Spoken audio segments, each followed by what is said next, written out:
This is the Five Stars podcast. Let me talk to you.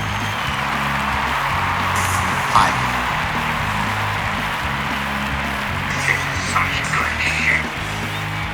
So, what do you guys want to talk about?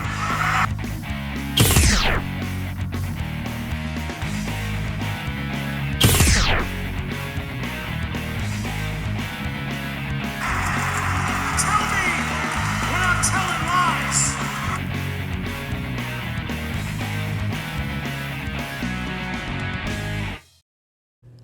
Thanks, guys. Back to you. I'm going to open the show this week by doing a quick public service announcement. For anyone that's followed the channel over the last year, you might know what that entails. I actually haven't done one of these in a long time. I'm almost out of my element doing so. So my work crew is scheduled to be out of town doing a service job in Columbus, Indiana. Based on the meeting we had, it appears that it's going to be a 2 or 3 week job. At least that's the intent. So starting the week of August 9th, there will be at minimum a 2-week block of no Monday or Friday retro shows. Maybe 3, depending on how things go. We don't really know. We're going to survey the situation as we get there. So if you're someone that still actively follows the channel every week, just know about that scheduling conflict coming up and that I won't be doing podcast shows throughout the middle portion of August. Thankfully, it's taking place after SummerSlam 97, so I can at least get that review in. I was afraid I'd have to miss it. There's actually a fairly wide gap of nothing happening on all the retro shows between now and early September. Like WCW's next Clash event isn't until like September 5th. There's WWF Ground Zero, and that doesn't happen until September. So basically, we just have a bunch of TV reviews between now and then. Maybe it's a blessing in disguise, because Lord knows I might need a detox from the Retro Raw library. At least a temporary one. Those shows drain the life out of me every time I go back and watch them. It is like a mental test to be able to sit through 2 hours of Retro Raw in 1997. It's getting harder. When the shows were an hour, I could breeze through those things no problem. Yeah, the majority of the show still sucked, but it was only 60 minutes. Luckily today we've got SummerSlam to talk about, so that'll break up the monotony of everything. As always though, if you're checking out the 5 Starr Wrestling Report for the first time, subscribe, comment, give the show a like if you haven't already. We are the wrestling podcast no one knows but everybody needs. The YouTube algorithms are doing me dirty again. So just whatever you can do to give the channel some engagement, help a brother out. We're a small, helpless little channel trying to navigate the harsh world of video streaming in 2026. Frankly, I need all the help I can get. It's all about engagement and click-through rate these days. So keep that bell icon turned on so you're notified of when all the shows go up. And I mean, if you're somebody that watches on Rumble, that's great too. That's why I do what I do. I know I'm not the most glamorous personality out there, but I'm doing what I can. I'm using the tools I have at my disposal. I've got a crappy microphone that works and a semi-functioning 10-year-old computer with duct tape and glue to hold it up. I'm kidding. But with that, We have a lot to cover on this one. So let's dive into the show, and I'll meet y'all on the other side.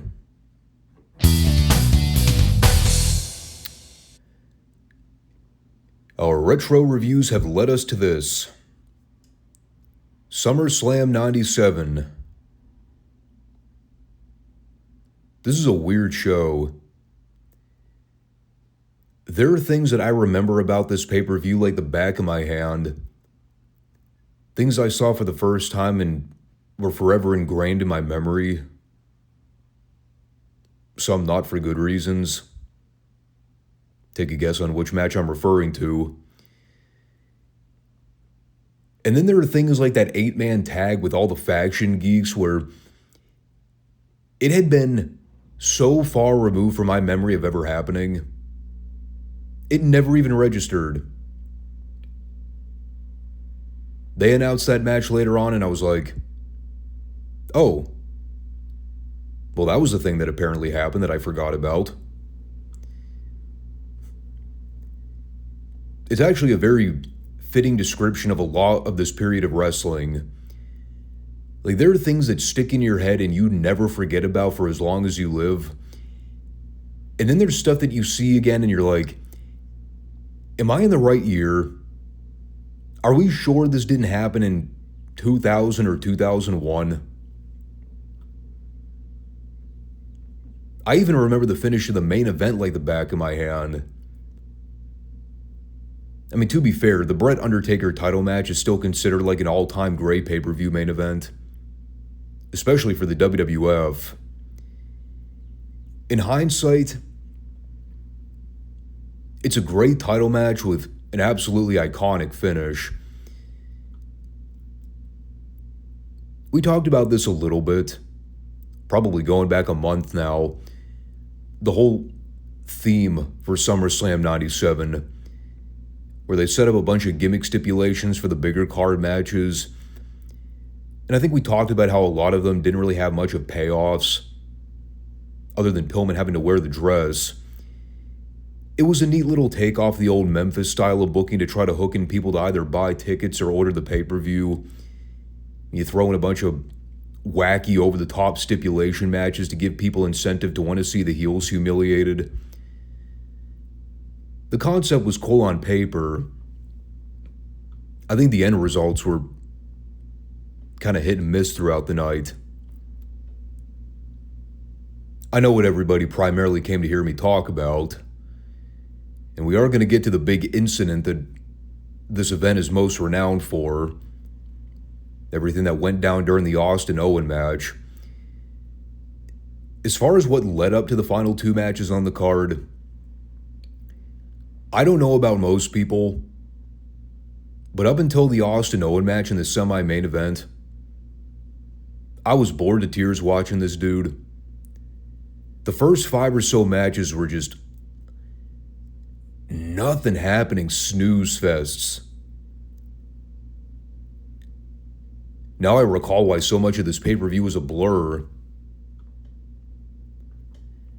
But man, I compare it to what they do nowadays.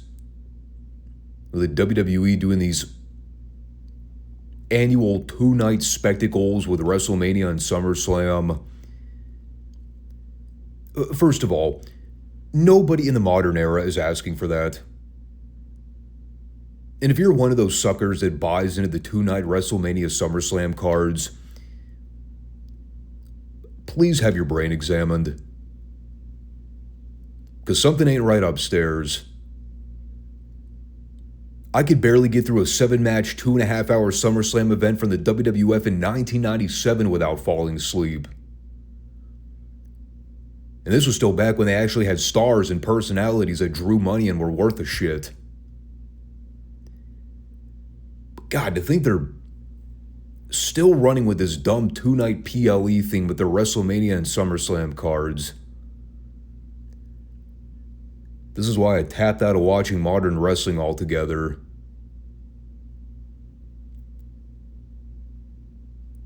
But people are gluttons for punishment. Anyway, let's get into the card. By the way, this was from the Continental Airlines Arena in East Rutherford, New Jersey. No, don't ask me what the venue is called nowadays. Probably something generic and lame like the Walmart Arena. Or perhaps the Sunoco Civic Center. Because that's what they do now, right? They just name venues after famous chains. So they open the show with Triple H and Mankind in the cage match. An odd decision. Well, I guess now it's not so odd. Especially when you consider that WWE has an entire PLE based around the concept of cages. I think Hell in a Cell is still a thing, right? Or did they finally do away with that? I remember it used to be an annual thing. Same with the Elimination Chamber. I'm still dumbfounded when I go back and see they were still using the blue cage in 1997.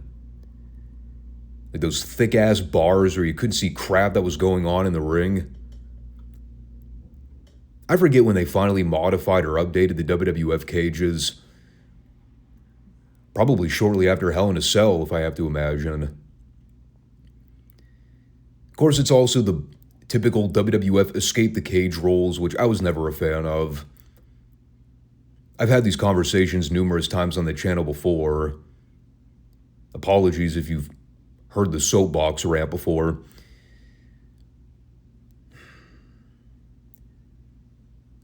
God, the booking in this match infuriated me to no end. Even before all the blatant interference from China, you've got the announcers beating into our heads that it's no disqualification. The ref can't stop the match for any reason. So they're already indirectly telling us that she's going to be a constant nuisance throughout the entire match. That's one thing. What pissed me off is that she's interfering multiple times right in plain view of Jimmy Corderas at ringside. She's out there choking out Mankind with a strap.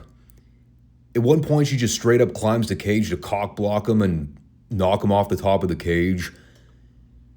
Referee Corderas sees all of this occur. And what does he do? Does he send her to the back?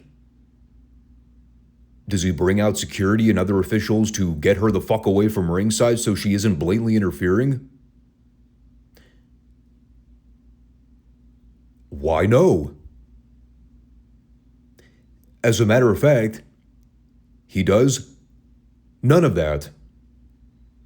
He just looks at her and goes, "Hey, knock that off. I told you to stop that."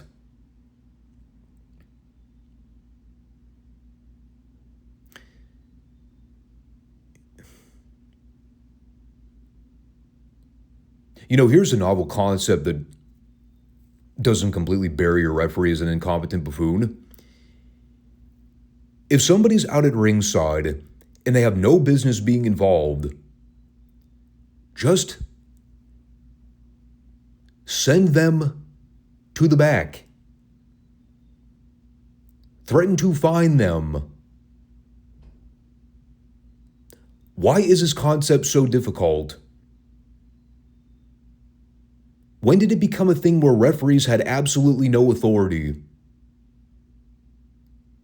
No, I think we got our answer. It was this pay-per-view. And I know some people might think I'm nitpicking. No, this is a serious concern. Think about how stupid this is. I don't care that it's no disqualification. It doesn't mean that a referee should have to put up with somebody blatantly interfering in a match they're not booked to be in. All it does is make everybody involved look stupid.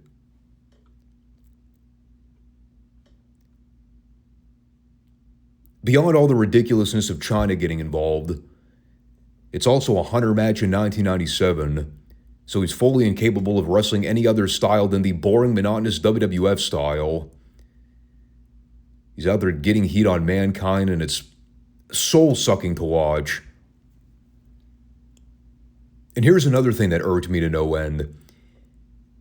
There's a point where the cage door just randomly opens while Hunter's beating up Mankind. And instead of taking that opportunity to escape the cage while he had the match won, he instead decided to demand that the referee close the cage door so he could continue to beat the shit out of Mankind. And it would be one thing to make the argument of, well, he's a stupid heel. Of course he was going to choose to continue to wrestle instead of taking the win while he had the chance. Well, you see, that would be a valid argument if he didn't then try to escape the cage approximately 2 minutes later.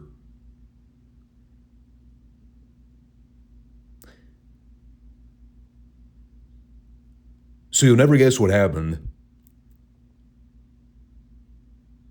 Yep, Foley cut him off and started making his comeback. They go for another 3 minutes with Mankind just beating the holy fuck out of Hunter.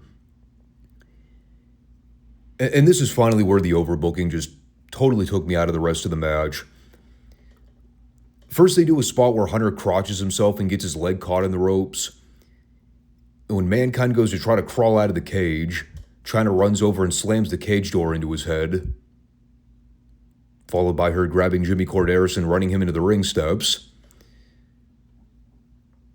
Again, I repeat what I asked a few minutes ago. Why was China not immediately flanked down by security and taken away from ringside?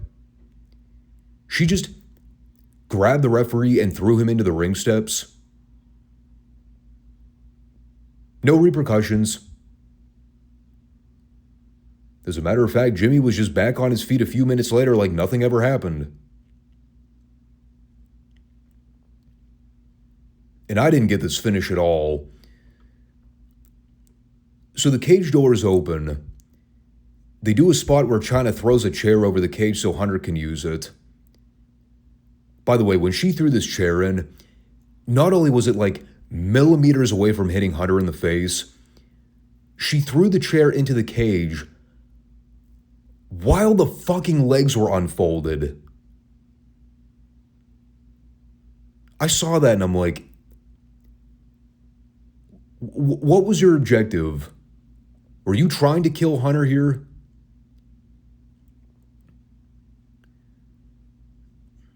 So anyway, Hunter finally breaks free from the ropes. He sets up the chair like he's going to pedigree Mankind on it. But then Mankind does the catapult spot with Hunter into the cage so China could bump off the cage.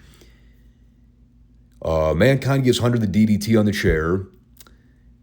And then he goes to climb out of the cage. He is about to drop down and win the match. But then he stops. He then looks up at the top of the cage. He takes off his mask for reasons that I can't explain.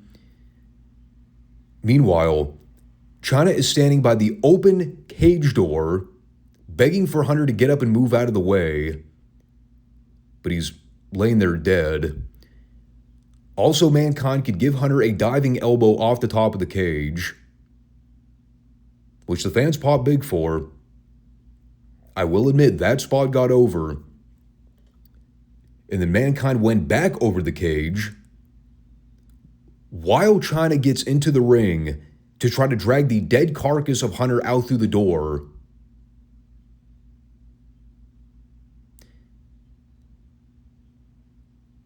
Which then begs a question. Why didn't she drag Hunter out of the fucking cage before Mankind went to give him the elbow drop? She literally stood there and watched as Mankind climbed to the top of this cage and did this elbow drop. She had plenty of time to get in there to do something. Shake the cage, move Hunter out of the way, throw the chair up at him.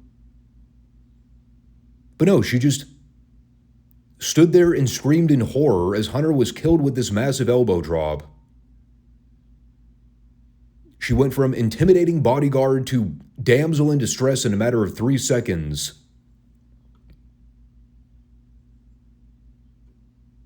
It's actually even dumber when you go back and watch the film. Before Mankind actually did the elbow drop, you see Chyna start to get into the cage, but then she turns around and leaves. What happened there?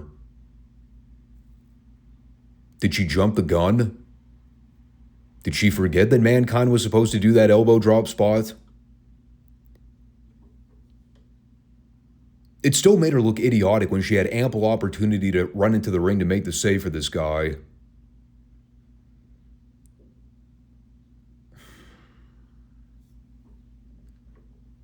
The moral to the story is it was not a good night for Chyna. To be honest, I have no idea why I'm spending so much time on this stupid match. I think I'm just spoiled now because nothing ever topped that fucking Bret Owen cage match from SummerSlam 94. That to me is still the greatest cage match in WWF history. Meanwhile, I'm sitting here reviewing Triple H and Mankind in a forgettable, nothing-happening cage match that opens SummerSlam 97. And it's not even for a title. It's just a grudge match. An absolutely overbooked clusterfuck grudge match.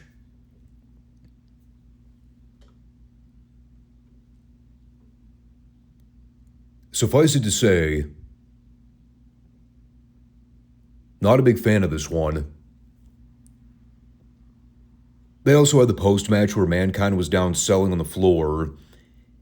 And when the announcers finally acknowledged that Mankind is also Dude Love, now that he took the mask off, well, they end up queuing up the Dude Love music, which then leads to Foley getting up and pretty much no-selling the effects of everything that happened in the previous 10 minutes. He has now flipped a switch, and he's now toe-tapping, grooving Dude Love. And obviously this is leading to further development in the Triple H Mankind program. Even though the babyface won and overcame the odds in this gruesome cage match. No, the feud must continue. Because as we all know, Hunter must get his win back. You know it's coming.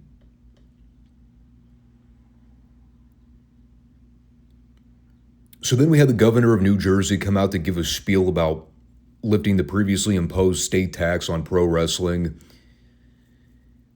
which effectively was the reason the WWF never ran events in New Jersey. The only thing I'll say about this, well, two things actually. Number one, this Christine Whitman, absolutely a big fan of the pussy. Not judging. But in addition to the feminist haircut, she said like 3 words, and I immediately knew, oh, she definitely plays for the other team. No question. She scoffs at the mere presence of dudes. That was the first thing. Second thing, and this was really bizarre considering it's New Jersey, the fans did not seem to be advocates of hers. She got blistered with booze in the arena.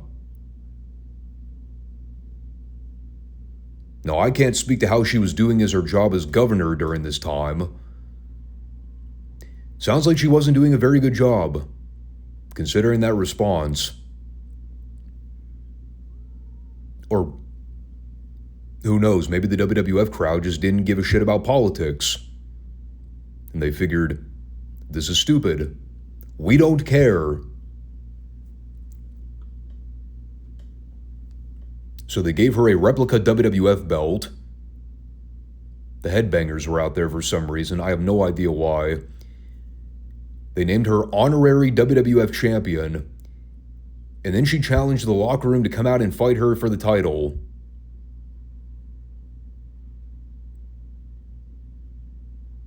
Yes, she cut a promo.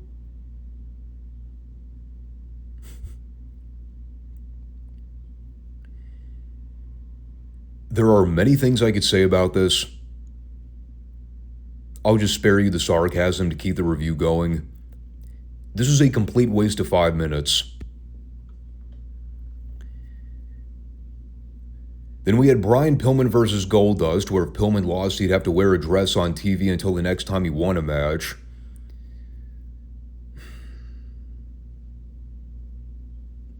It's still hard to wrap my head around the fact that this was Pillman's last ever feud in the WWF. And the program only gets more ridiculous from here through October. Wait until the fucking Triple X file vignettes. Honestly, going back and watching this match was just depressing. I was more depressed watching this than I was going back and seeing Austin get his fucking neck broken.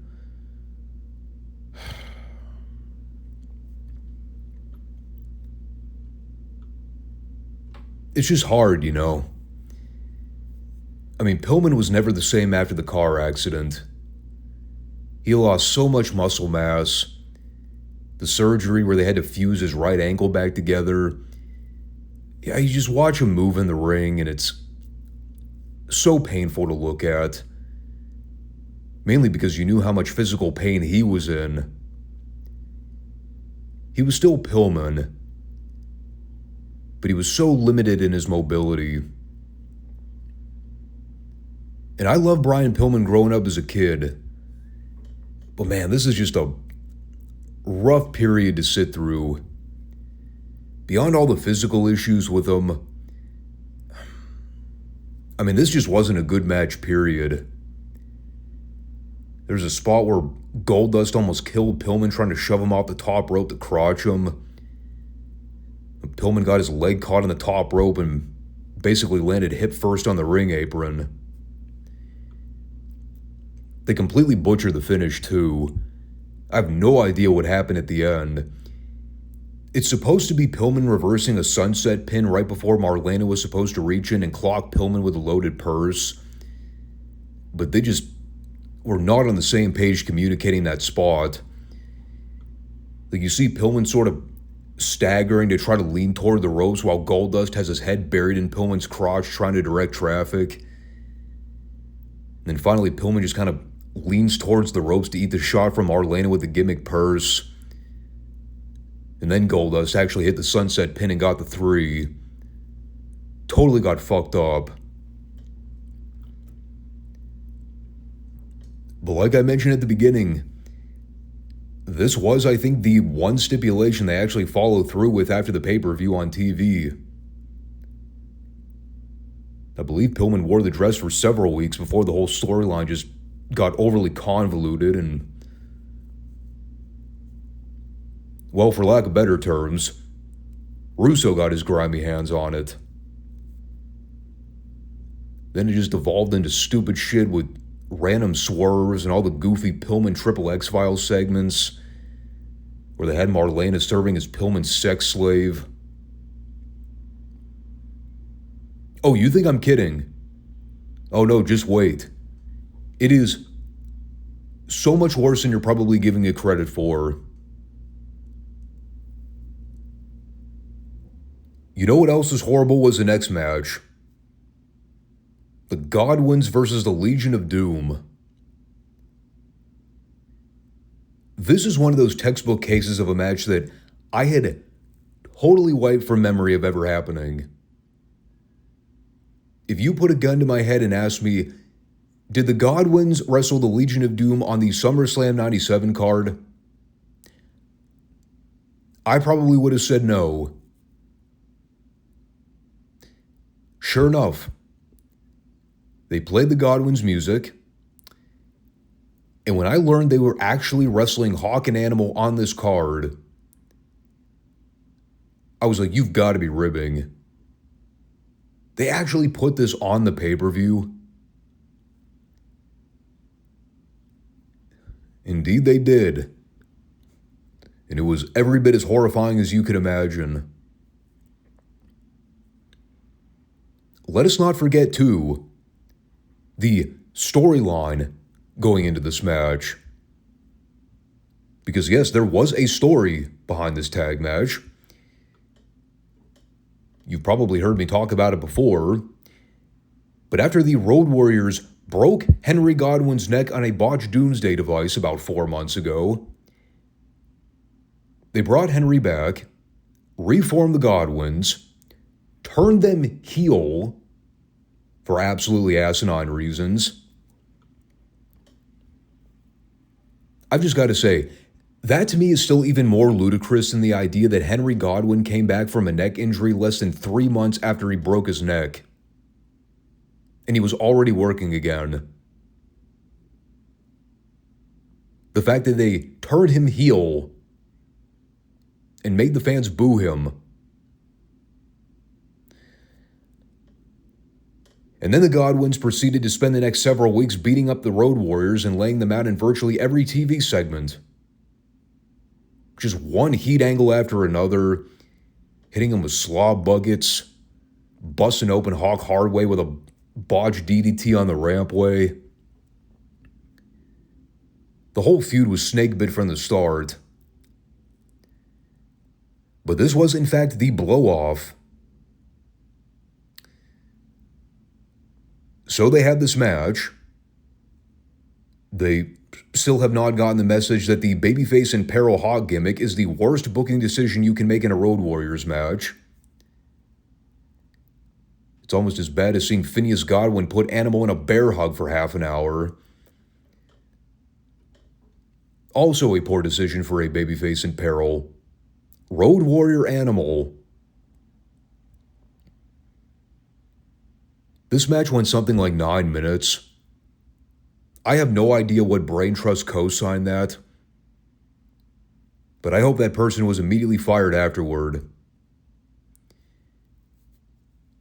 It ended up with Hawk making a relatively sloppy comeback on the Godwins.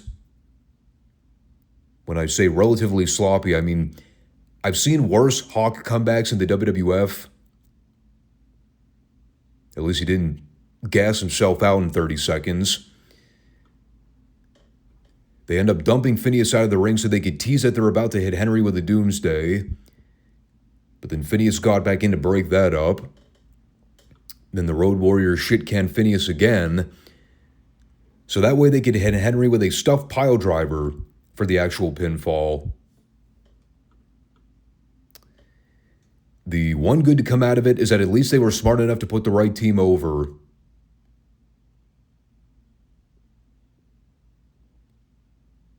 This whole Road Warriors Godwins feud has been so poorly mishandled from the start. The idea that they actually thought it was a good plan to turn Henry Godwin heel after he legitimately had his neck broken. Who in the fuck actually thought that was a good call? I have to know.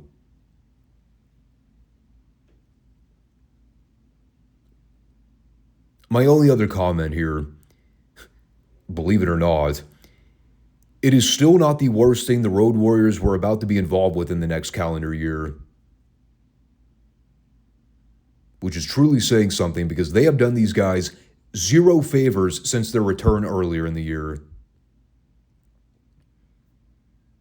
When I think of all-time classic botched runs in the WWF, the bullshit they were doing with Hawk and Animal from like 97 until they both left. I guess that would have been right after the infamous Hawk Titantron fall. Someone ought to write a thesis paper on it. Or a how to not book tutorial.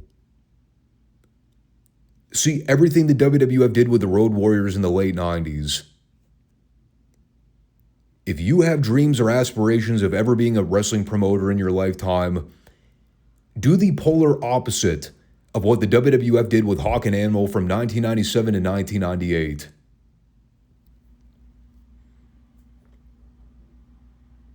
Then we had the $1 Million SummerSlam Challenge Finals. The epitome of death television if there ever was. To think they actually wasted like 10 minutes of pay-per-view feed for this fucking daft segment. I'll fill you all in with the Cliff's Notes summary, as if anybody could possibly care. The highlights here included getting a shot of Sunny's incredibly voluptuous breasts. And I've been on record saying that I'm not really a boob guy myself. Or at least it's not the first visual that I take note of when I look at a woman. They were kind of hard to not notice. Boisterous. Bulgy. It was especially funny when she was holding the list of phone numbers up for Todd to dial in, and she meticulously held them at chest level while being sure to expose her cleavage in the most provocative way imaginable.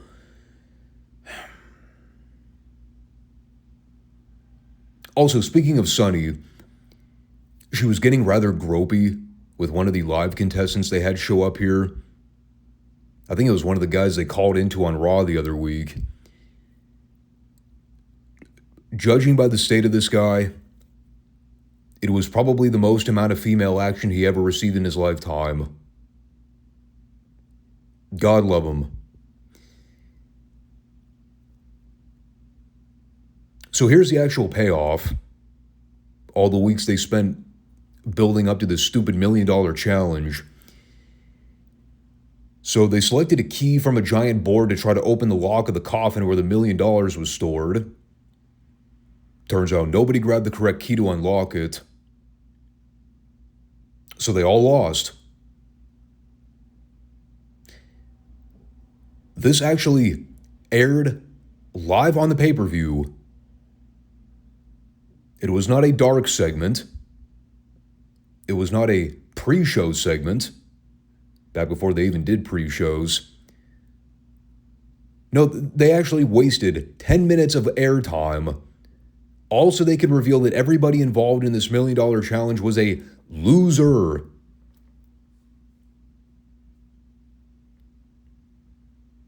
And to think I actually sat there and watched the whole thing. Like a total fucking moron. Who's the loser now? The amount of productive things I could have been doing with my life during that time.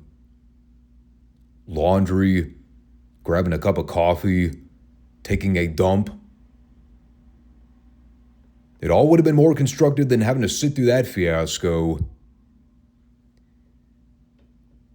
The only thing that could have possibly saved it was if the Undertaker popped out of the casket for a shoot to chokeslam Todd Pettingill. That would have been worth it. Unfortunately, that did not happen. We did eventually get Ken Shamrock and the British Bulldog for the European Championship. This was also another one of those matches with an added stipulation. If Shamrock lost, he would have to eat dog food. Keep that in your mind for the finish here. You might also recall on the Raw Go-Home show, they shot an angle where the Bulldog dumped a can of dog food on Shamrock as a heat angle. So in essence, they kind of already gave away the stipulation 6 days before the pay-per-view. I remember the whole dog food thing. I had completely forgotten this is a European title match. For some reason, I thought Shawn already beat him for it. But then I remembered, now that doesn't happen until the September In Your House.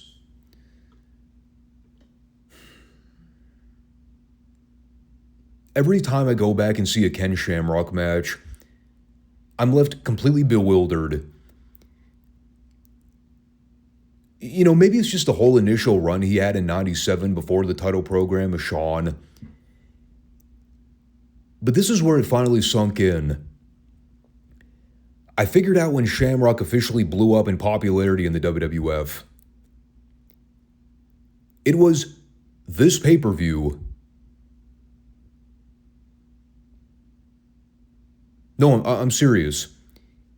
Go back and look at it. Up until the afterbirth of this match, from the time he showed up until SummerSlam 97, Shamrock has been a guy on this roster. He showed up with all this hype and all this fanfare, and within a matter of months, they made him like every other dweeb on the roster. They took a guy with legit martial arts skills, a little bit of pro wrestling background, and they just made him Ken Shamrock, the WWF pro wrestler. He's been on the show just doing stuff. That's the best description I can give it. Generic promos, generic matches, being involved with generic angles. He has done nothing to stand out. Honestly, his best match to date was his debut match with Vader in Richmond. Everything after that point has been milquetoast and lame as fuck. And even here, up until the whole afterbirth that led to the DQ finish, am I the only one? Or was this the most boring Ken Shamrock match in his entire career? They're just out there doing fundamentally nothing. It's a boring, plodding doll match with two guys exchanging holds. Bulldog's out there just beating and pounding on Shamrock forever. I think I yawned like 4 times in the span of 3 minutes watching Shamrock get worked over. It's Chinlock City out there. There's a point where they're on the floor fighting. Bulldog's about to give Shamrock a vertical suplex. Well, actually, I should back up. Right before that spot, Bulldog grabbed the ring steps to tease that he was going to hit Shamrock with them. But then he nonchalantly dumped the ring steps behind him, not being cognizant of where they landed. And then he goes to hook Shamrock for the suplex. I'm not kidding you. Had he not legitimately tackled Bulldog to the ground for a shoot to break up the suplex attempt, I think Bulldog would have legitimately killed Shamrock. Because Ken was literally about to suplex this guy tailbone first into the corner of these fucking steps. If you go back and watch the tape, there's a look of panic on Ken's face as Davey's got him hooked under his armpit. Ken sees that there's no way he's going to clear these steps if Davey goes to turn him over. So, fight or flight instincts kick in, brother. And he just drops Davey on the mat with a tackle. I'm sure Davey did not appreciate it. And then they eventually get to the spot where Bulldog grabs a handful of dog food. He smears it on the side of Shamrock's head. And this is where Shamrock snapped and went after the Bulldog like a deranged animal. Ends up getting himself disqualified after he smashed the dog food can over the back of Davey's head. For the record, even though Shamrock lost, they did not force him to eat dog food here.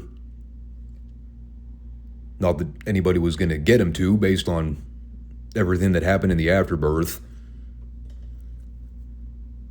Because then you get the deal where he's in there beating the shit out of the Bulldog while the agents and referees are running out to try to separate them. Then, of course, Shamrock lays out Patterson, Briscoe, and a couple other officials. One of whom I believe was Hebner. So he got his receipt 3 months early for fucking bread over in Montreal. And this whole angle was just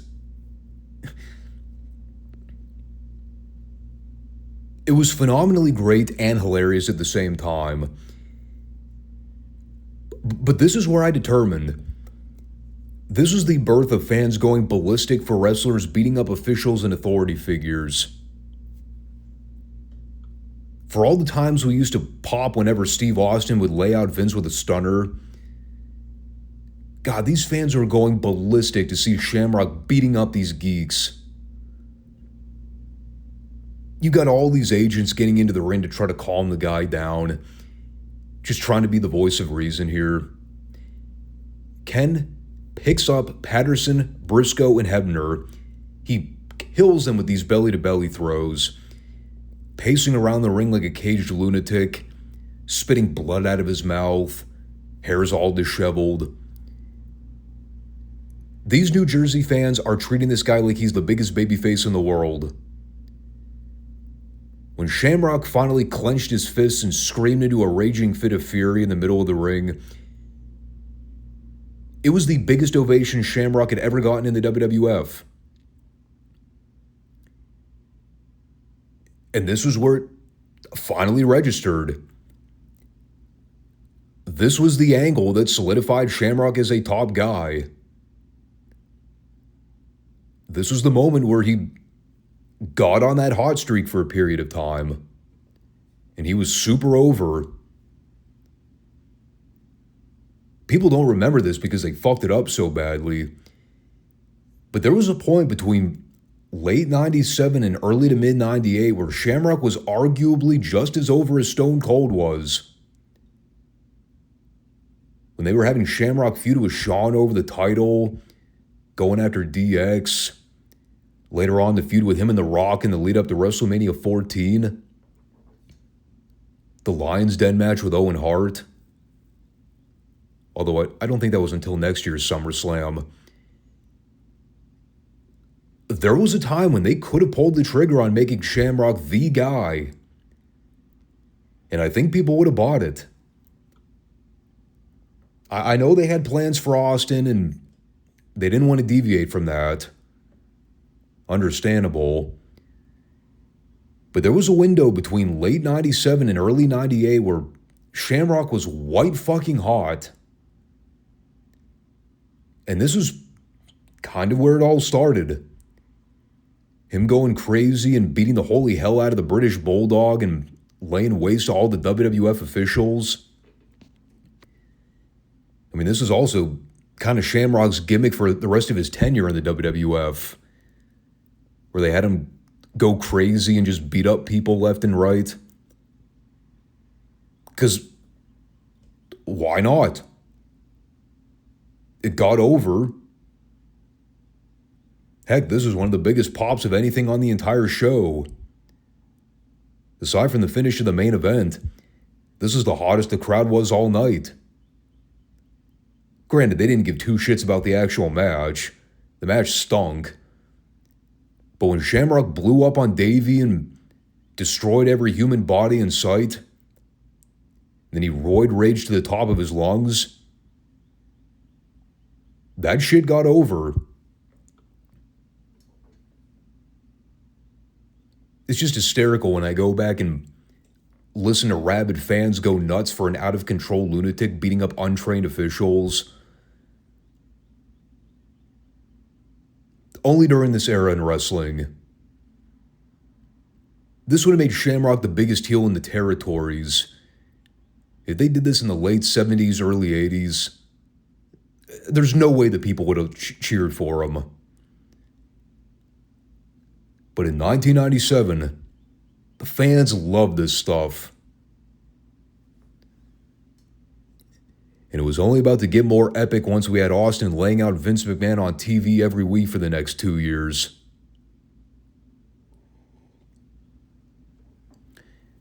On the topic of things that were epic, I can confirm this next match was anything but epic. If anything, it was epically horrible in every sense of the word. On pay-per-view, part of the 1997 SummerSlam card, they did Los Boricuas versus the DOA. an 8-man tag with Miguel, Savio, Jose, and Jesus versus Crush, Skull, 8-Ball, and Chains. Wow.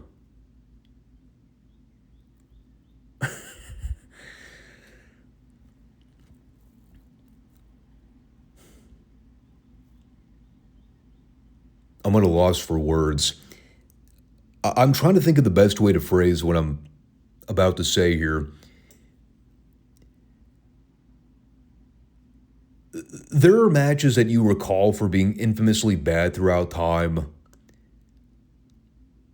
Like, you go back to watch a certain pay-per-view or event and you remember a match on that card for being really bad.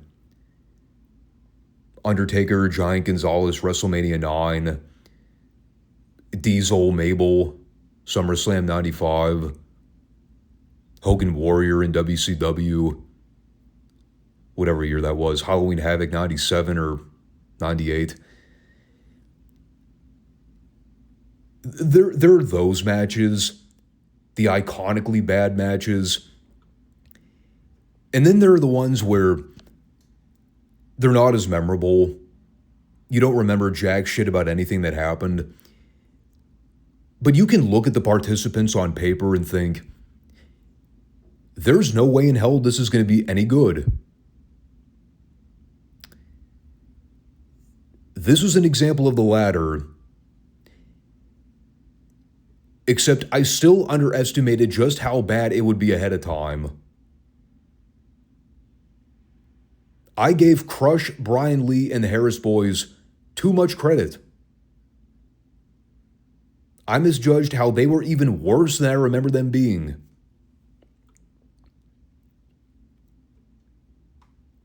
Now, let me just say, I don't want to make this an entire hit piece on the DOA. They were in a fucking match with Los Boricuas. Hard to imagine anybody on the roster was capable of getting a good match out of those guys. But I'm at least more familiar with the work of the DOA members to know what I'm getting anytime they're in the ring, having watched their work for many years in various places.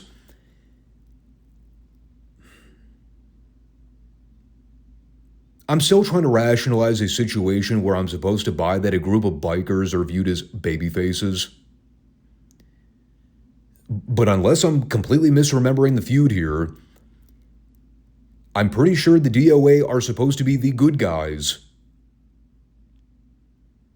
The Boricuas were getting the heat on the bigger, larger, more physically imposing bikers in this tag match.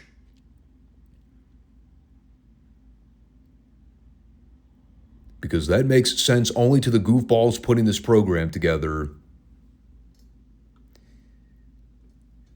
The Harris twins were egregious in this match. Compared to Crush and Chains, those two look like semi-competent workers in there. I don't know what planet Skull and 8-Ball were on. God, their shit looked awful. I looked up at one point after typing something in my notes. I just saw one of the Harris boys tripping over a Boricua and falling to the ground. The most uncoordinated thing I've ever seen. I just shook my head and continued note-taking. About midway through the match, the nation all came down to surround the ringside. And, I'll just go ahead and talk about the finish here. The rest of the match kind of speaks for itself. It was 8 goddamn horrible professional wrestlers having a horrible wrestling match on live pay-per-view. The nation ended up getting involved with the DOA. Ahmed gives Chains the Pearl River plunge on the concrete floor. And then he dumps him back in the ring so the Boricuas can steal the pinfall. Bearing in mind that the DOA were like 5 feet away from Chains and had ample opportunity to break up this pinfall attempt if they wanted to. But no, they just stood there and watched like idiots.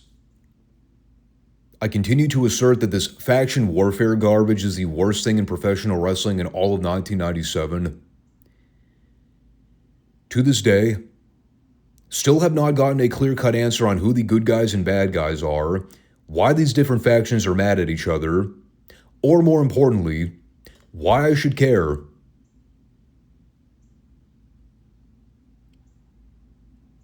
My notes conclude with this. Bullshit match. Bariqua steal the pinfall. Crush then attempts to mow down everybody with his motorcycles at ringside and completely misses everybody by 1.5 miles. Now that to me was comedy. If a fucking Greyhound bus was lurching down the aisleway at 10 miles an hour, it still could have taken out at least half these geeks in one fell swoop. These guys are just fighting amongst themselves in the aisleway. Crush, on his motorcycle, still could not hit anybody on 2 attempts. He rode down, did a full circle around the ring, and then he missed everybody again.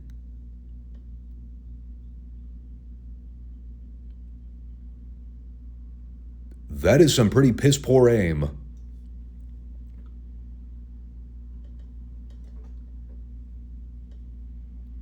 Yeah, this sucked dick. I wish I didn't have to say the same about the Intercontinental title match. No, this sucked dick for a whole different variety of reasons. You know, earlier I talked about the memorable versus unmemorable parts of SummerSlam 97.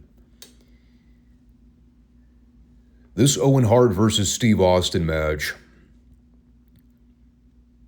It's one of those historical matches that, even to this day, it's really hard to go back and watch the tape. Especially knowing now what happens at the end and how it nearly derailed the career of Austin. In more ways than one, it definitely shortened his career.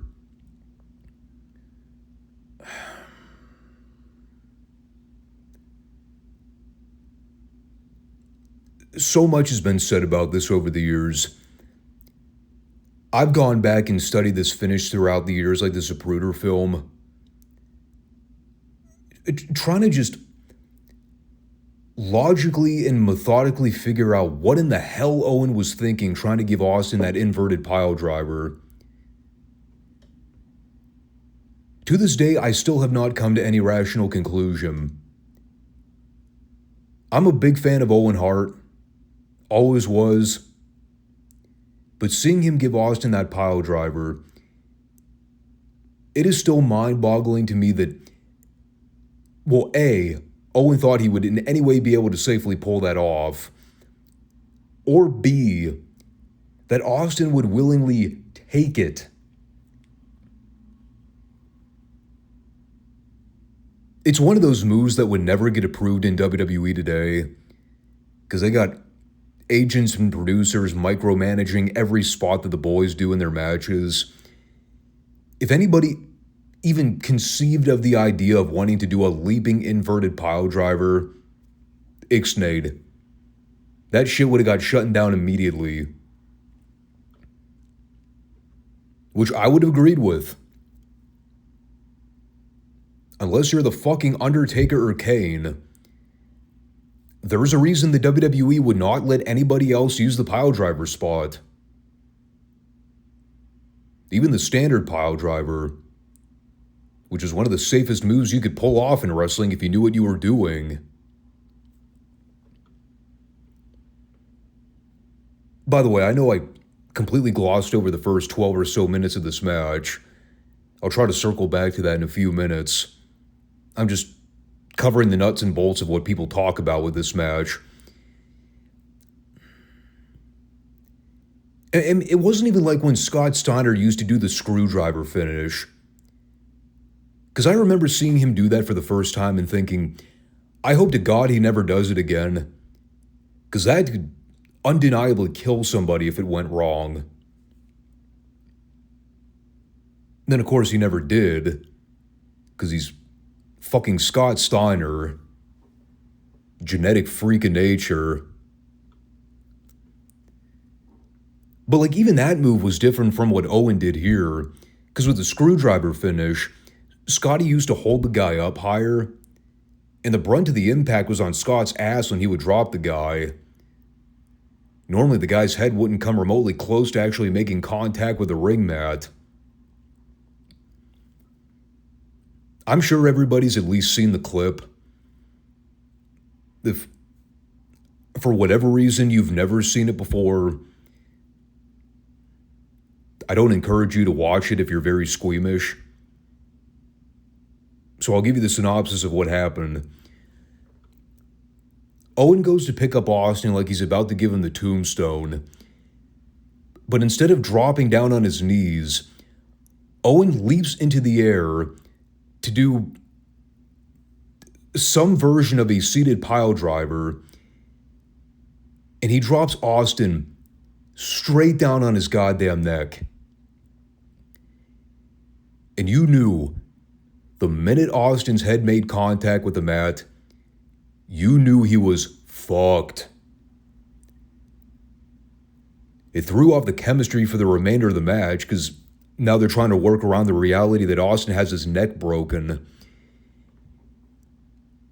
And it was even worse because, as most of you may know, Austin was supposed to win. So now they're scrambling to come up with a game plan to figure out how in the hell are you supposed to have Austin pin Owen when he can't even stand up? Which is how we get the incredibly awkward concluding several minutes where Owen gives Austin the botched piledriver. You see Austin laying flat on his back trying to mouth something to Owen. Probably like, I'm fucked. And so Owen's pacing around the ring trying to get cheap heat from the crowd. He's going over and screaming to the announcers, now he's gonna kiss my ass. I mean, we didn't even talk about that too. That was a part of the stipulation. If Austin lost, he'd have to kiss Owen's ass.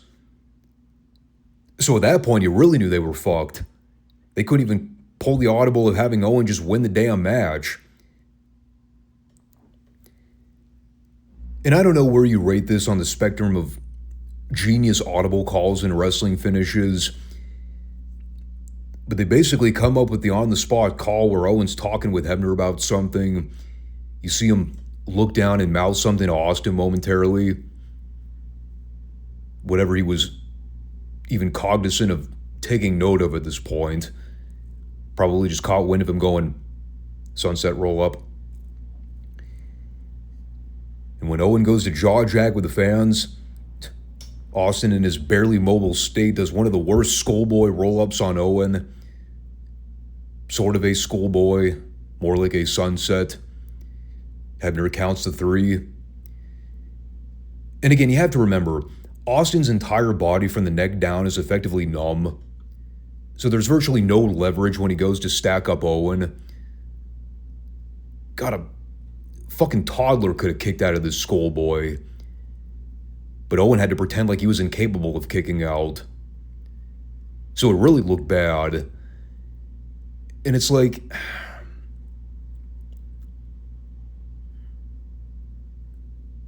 I mean, the whole thing's a really tragic situation.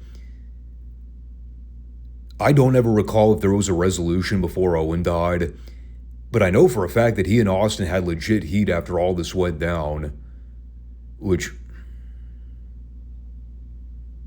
I mean, justifiably so. We're talking about Stone Cold Steve Austin here. They were grooming this guy to be the fucking world champion next year. Not just that, but the top guy. They had their eggs all solidly in the basket of Austin. And in one night, they nearly pissed it all away with this completely unnecessary move.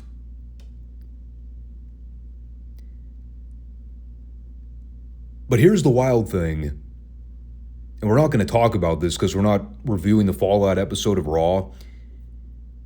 Most people remember Austin breaking his neck at SummerSlam 97. Here's what you probably don't remember. And I do, because I watched Raw the night after SummerSlam because I was genuinely curious to figure out what was going on with Steve. Guess who showed up live on Raw, and I believe, if I'm correct in this, got into a physical altercation with Owen?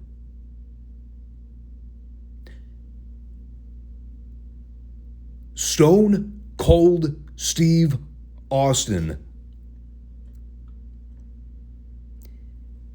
The guy that had his neck severely broken on live pay-per-view 24 hours prior. He's just back on Raw the following night like nothing happened. And I'm pretty sure this continues for like weeks after the fact. Austin didn't go away.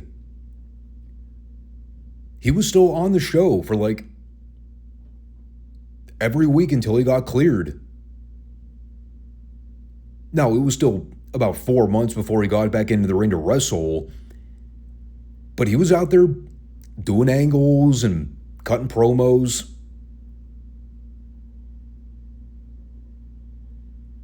Can you imagine that ever happening in today's business? They wouldn't even have gone through with the planned finish here. They would have stopped the match immediately and declared Owen the winner by forfeit. Not in 1997, though. By God, we've got a white-hot babyface on our hands. And broken neck be damned. We're going to have Austin show up on Raw every week to cut promos and get into physical altercations anyway. Because fuck the health and well-being of our employees. They don't need health insurance. It's just a stinger. Austin will walk that shit off in no time.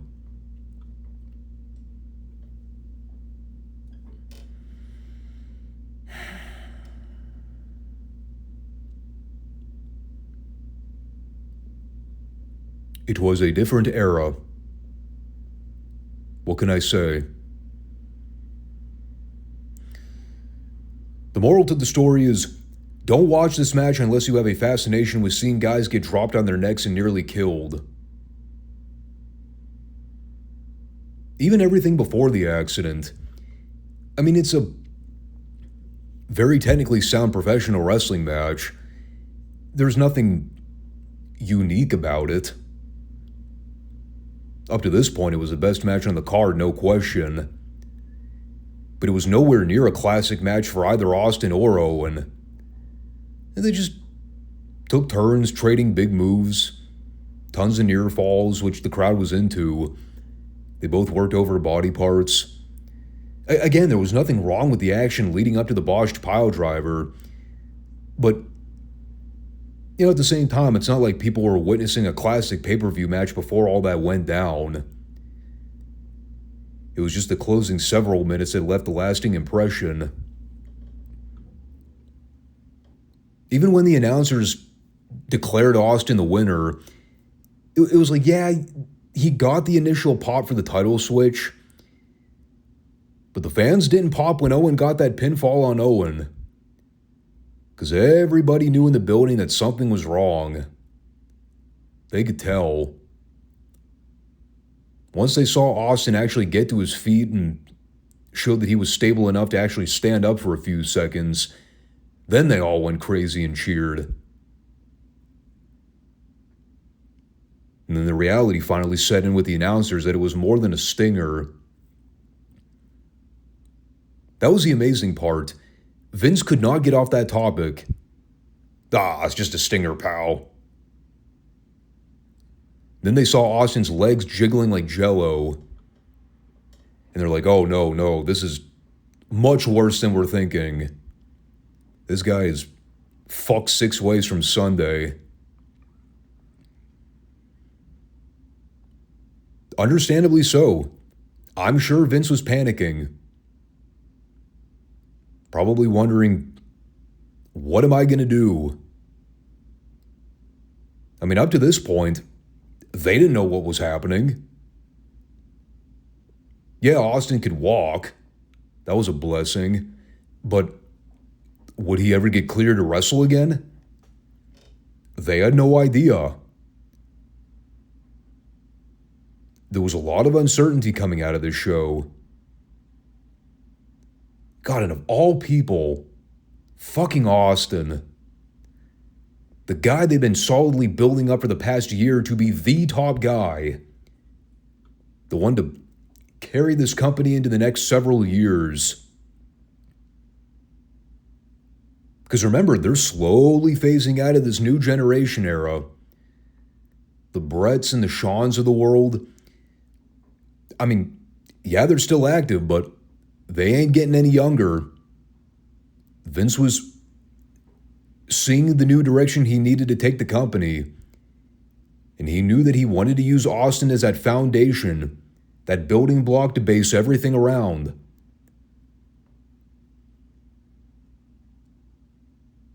And then, of course, like I said, he's back on TV the following night just doing angles. Can't actually let the guy heal properly. Even if it drastically shortens his career by 5 to 10 years. Put him on TV. What could possibly go wrong?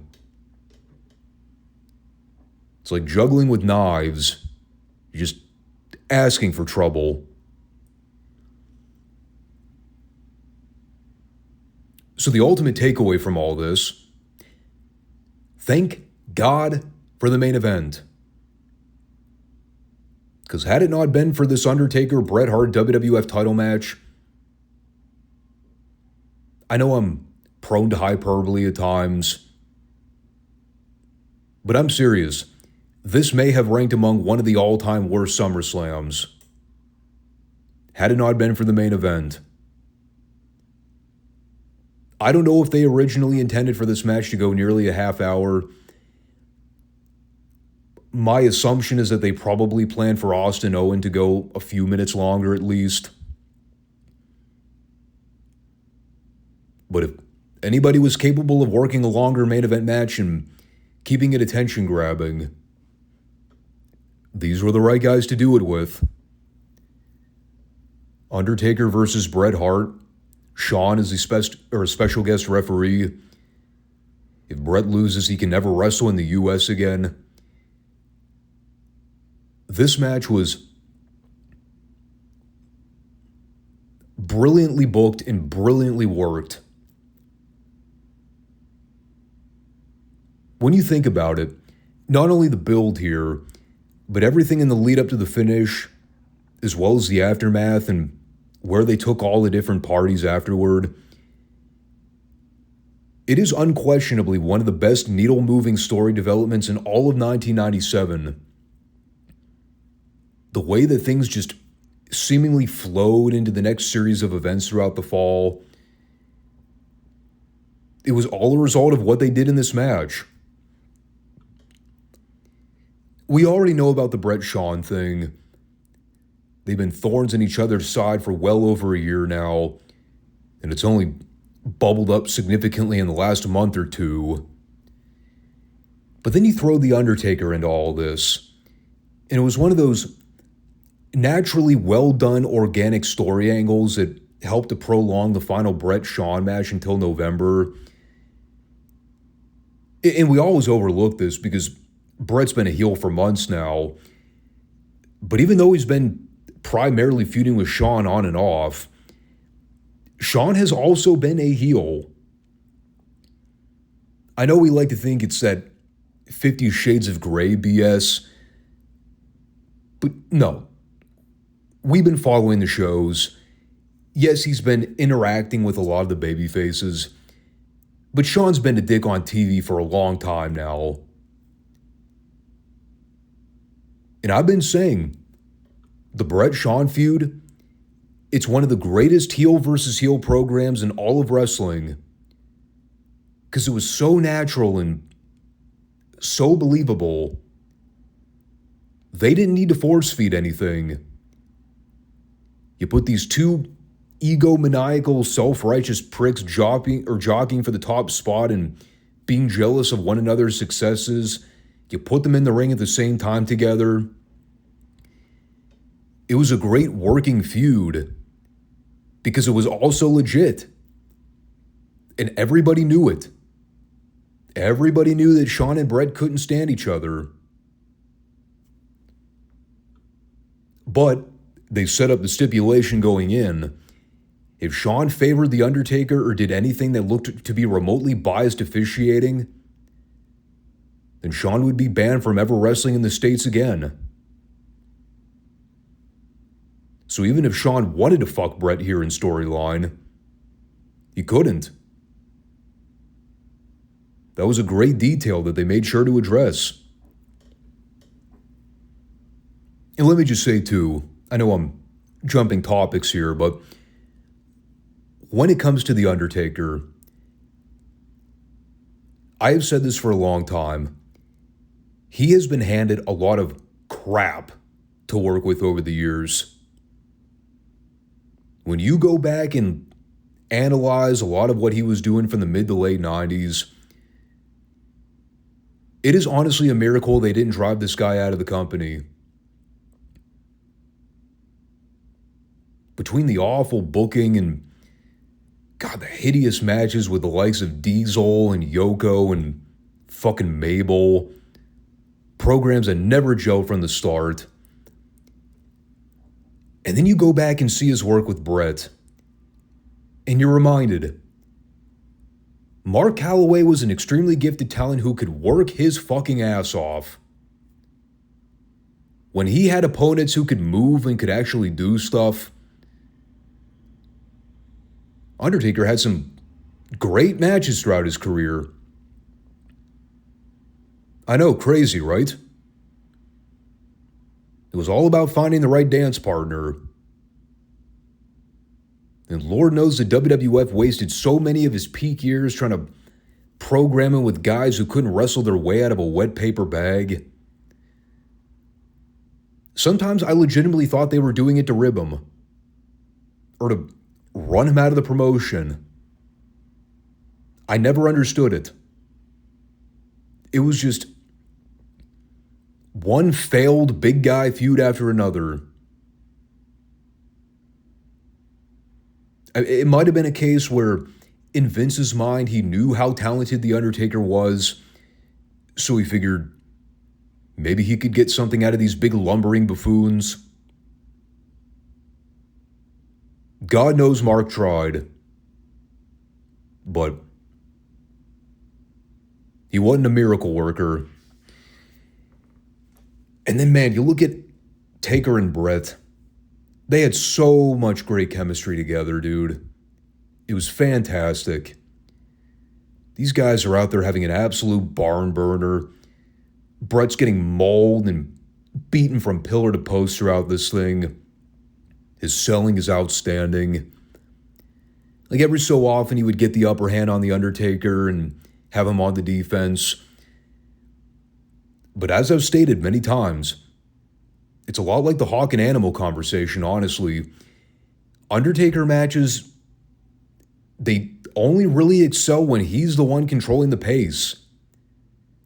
When he's out there just beating dudes up and throwing them around. Because it never works with the gimmick.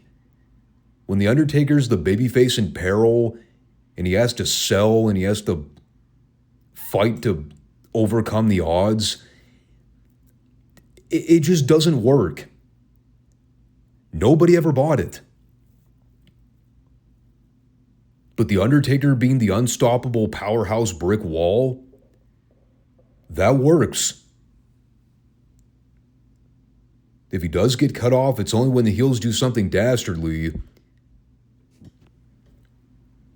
And what I loved about this match, aside from everything, and I even remember being very skeptical about this before ever seeing it, because I remember vaguely watching the television shows in the lead up to this. When they announced Shawn as the guest ref, even as a kid, I thought, oh, this is going to be a Shawn Michaels showcase. He's going to be out there hogging the spotlight and trying to be the central focus of everything. He's going to ruin the whole damn match and make it all about him. But credit to him. other than the important moments where it was called for him to be the center spotlight, Shawn was mainly a background player. He didn't intervene when it wasn't called for. He worked the role of the unbiased referee. And to that, I have to give him credit. There was a spot where the Hart Foundation tried to get involved at ringside, but then Shawn went out to try to kick them all to the back. Meanwhile, The Undertaker gives Bret a chokeslam for a visual 3 count, but Shawn was distracted dealing with the other heels, so he wasted too much time, and then Bret kicked out. And I love that exchange where Taker goozled Shawn by the collar and got in his face. It was a great teaser for what was to come later on at the finish. By the way, speaking of chokeslams, can we all just stop to appreciate how remarkable it was whenever The Undertaker would goozle somebody? There was a spot, I think it was toward the latter half of the match. Bret hits the ropes, and he hits them at like full speed. I have never seen Bret run the ropes as fast as he did here. And Taker, he didn't miss a fucking beat. The timing was impeccable. Bret comes charging off the ropes at least 80 miles an hour tops.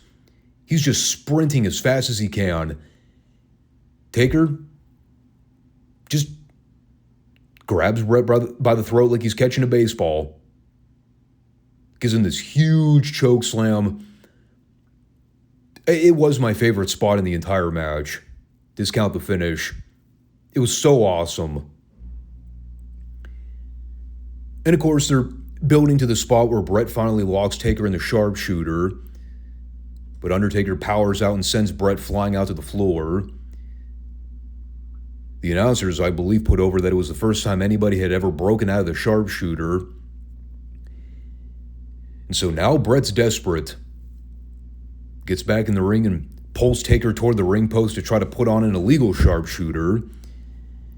And as Shawn's trying to force a break, Taker kicks Bret and sends him into Shawn. And of course, it's not a typical ref bump where, he has to lay down and sell like he's dead for 10 minutes. Kind of like what you see today. And Shawn's on the floor nursing a knee injury. Bret sees that he's down, so he goes over to grab a chair from ringside. He gives The Undertaker the first of 2 unprotected chair shots to the head. For the record, Shawn's was way more violent. But Bret did not hold back from this chair shot either. So that leads to Shawn getting back to count a fall after a brief delay. But then Taker kicks out.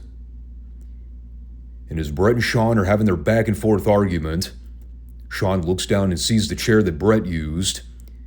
And he's reading Bret the riot act, and Bret's trying to play the innocent victim. And this is another one of those all-time classic finishes that you go back and you see multiple times throughout history. It's such an iconic ending. Chair shot to the head notwithstanding. Bret hacks the loogie on Shawn. Probably one of the most cathartic moments in Bret's life up to that point. Aside from beating Shawn up in the locker room in Hartford. Shawn retaliates by trying to deck Bret with a chair. Bret ducks. Shawn inadvertently hits Taker over the head and knocks him out with a chair. Bret immediately gets on top of Taker, forces Shawn to count the 3. And I forgot about this little detail, but this was the icing on the cake that made the whole finish that much better. The minute Bret gets the pinfall on Taker and Shawn slides out of the ring, they actually didn't show this initially because the camera was on Shawn, but when they filmed the replay of it, Bret gets up and he does a wacky gyration dance at the crowd. It was subtle. It lasted like half a second. But that was fucking awesome. I forgot that Bret did that. He pinned The Undertaker, and then he did a wacky dance. Because in that moment, he knew that he outsmarted Shawn. And when he watched as Shawn counted that pinfall to hand Bret the WWF title, he thought, I got him. And he was going to make sure to rub it in. Because Bret Hart was tremendous. This match ruled. It rolled ass. It single-handedly saved this pay-per-view in more ways than one. Everybody, stop what you're doing right now. Go watch this fucking match. It still holds up. In fact, now that I'm older and I go back and see it again, it's even better than I remember it being as a kid. Of course, I've also seen the match many times over the years from that point, but it still stands. And again, we all know where it goes. Phasing into the Undertaker Michaels program, everything they do in the build-up to Hell in a Cell in October. Yes, they're also about to introduce DX, which can't say I'm really looking forward to. Wasn't a fan of it at the time, and I still hold that opinion to this day. But everything about this works so well. The match and the fallout. And the story worked because even though Shawn was the clear-cut heel in that Undertaker program, he never intended to hit Taker in the chair, or with the chair here. In storyline, it was totally accidental. But from the standpoint of the crowd watching, Shawn was so ego-driven to get even with Bret here. The end result was Shawn fucking over the babyface. And the people resented him for that. Keep in mind, too, this is predating all the stuff that goes down with Shawn beating Davey for the European title in Birmingham and fans lambasting Shawn over that. I mean, that was just the final blow that officially turned the fans on Shawn for good. It was a combination of that and him assing off on TV every week with Hunter and some of the biggest go-away heat that Shawn ever generated during his career. We'll talk about DX, but I just want to throw it out there while it's on my mind. I know people have this fond memory of DX being this great faction. Don't forget, it was the caveat that kind of turned fans on Shawn for good, or them just getting fed up with all of his bullshit nonsense. By that point, the people were ready to see Shawn get his butt kicked for real. Not in a working way. Now, unfortunately, we're going to miss a lot of those preliminary discussions with the heel turn. It's coming up pretty soon. I think within like the next week or two, Shawn's doing promos on TV just basically being a heel. There really wasn't any lead up to it other than this moment here. But Shawn just kind of came out on television one week and started cutting heat promos. And the people went with it. Although I still maintain Shawn's been a heel for months now. They just weren't fully embracing it on TV. But that was SummerSlam 97. Great main event title match. A notorious Stone Cold Steve Austin match that nearly ended in fatality. And then there's kind of the rest of the pay-per-view, which I guess it depends on your tastes. It's definitely a mixed bag. But I've been saying this for a while now. This was sort of a turning point for the WWF culturally. They'd been slowly phasing into the more edgy form of television. But the fall of 97, that was where they really made a concerted effort to turn things around from a business standpoint. Yeah, things were about to get more